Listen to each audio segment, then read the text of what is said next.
Assalamualaikum warahmatullahi wabarakatuh. Hello everyone. My name is Yelena Pramesti with my student ID number is 2024-32103.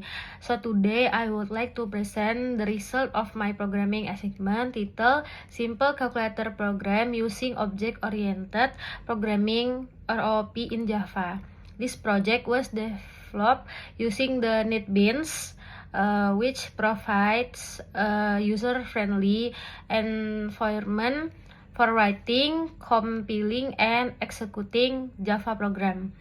The goal of this project is to demonstrate how basic OOP principles can be applied in a simple yet meaningful program. In this case, a calculator that performs basic arithmetic operations such as addition, subtraction, multiplication, division, and modulus. Step 1. Creating the project and package. The first step I took was to create a new Java project in NetBeans with the name Fungsi. Inside this project, I create a package named Fungsi. A package in Java serves as a way to organize class into a structure group, making the program easy to maintain and preventing name conflict. All the source code files related to this calculator are placed inside this package so that they can be easily accessed and managed. Step 2. Creating the Fungsi.java class. The next step was to create the first class called Fungsi, which contains all the mathematical operation of the calculator. This class is responsible for processing the logic of the program, meaning that all calculations are done inside this class. Within the Fungsi class, I define several methods. 1. Add for performing addition, 2. Sub for subtraction, 3. Mul for multiplication, 4. Div for division, and 5. Mod for modulus operation.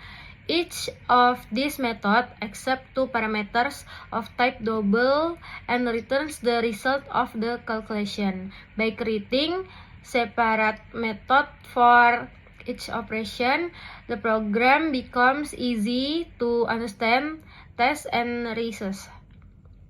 In the division method, I also add a small validation to check to prevent division by zero.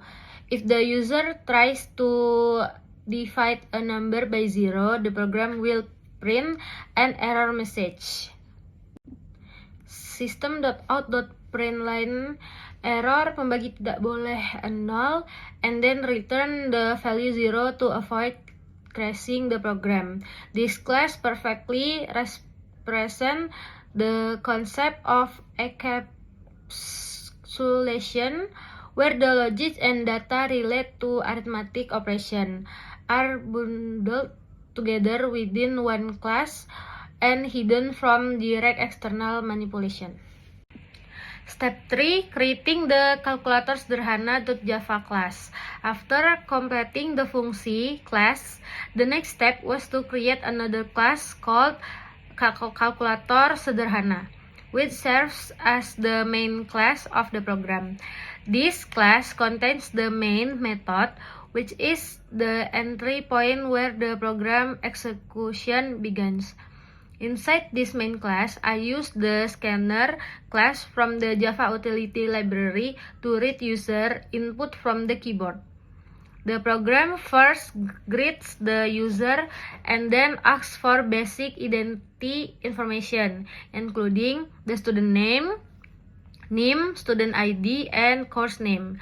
After collecting identity information, the program then asks the user to input two numerical values that will be used in calculation process. Step 4. Connecting the two class.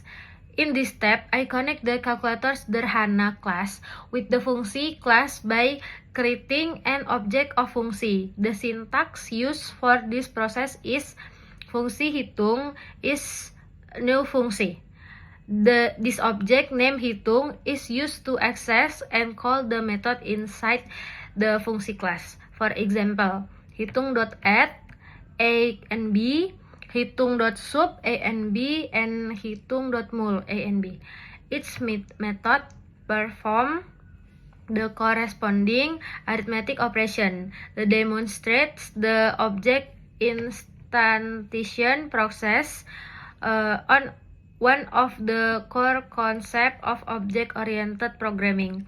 By using this project, the main class can easily access all the functionality provided by the fungsi class without rewriting the same code repeatedly. Step 5. Displaying the calculation result. After both numbers are entered by the user, the program then performs all arithmetic operation using the method defined in the fungsi class. It displays the result in a clear and organized way, showing the output for addition, subtraction, multiplication, division, and modulus. After displaying the arithmetic result, the programming print the student identity again, including the name, and course name, to ensure that the information entered early is correctly displayed. Finally, the output window shows the message build successful. The indicate that the problem has compiled and execute successfully without any error. Step 6. Understanding the OOP concept. Throughout this project, I applied several key object-oriented programming or OOP principle. 1. Class is used to group relate code together such a fungsi and calculator sederhana. 2. Object create from a class to access its function such as the hitung object. 3. Method represent actions of behaviors that the class can perform such as add, sub, mul, and so on. 4. Encapsulation ensures that the calculation logic is contained with the fungsi class, keeping the main program organized and secure. By separating the logic into different classes, the program becomes more modular, reusable, and easy to modify in the future. Step 7. In conclusion, this simple calculator program demonstrates how the concept of object-oriented programming or OOP can be implemented effectively even in a small-scale project. By dividing the program into 2 separated classes, one for handling logic and one for handling input or output, the structure becomes clearer and more maintainable. This approach helps programmers build applications that are well organized, flexible, and efficient. It also highlights how important it is to understand the relationship between class, object, and method when deciding real-world software system. That concludes my presentation on this simple calculator using the OOP concept in Java.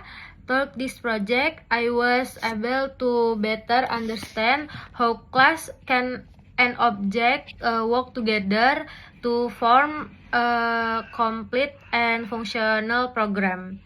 Thank you very much for your attention. I thoroughly appreciate the opportunity to share my work, and I will be happy to answer any question or feedback from the audience. Wassalamualaikum warahmatullahi wabarakatuh.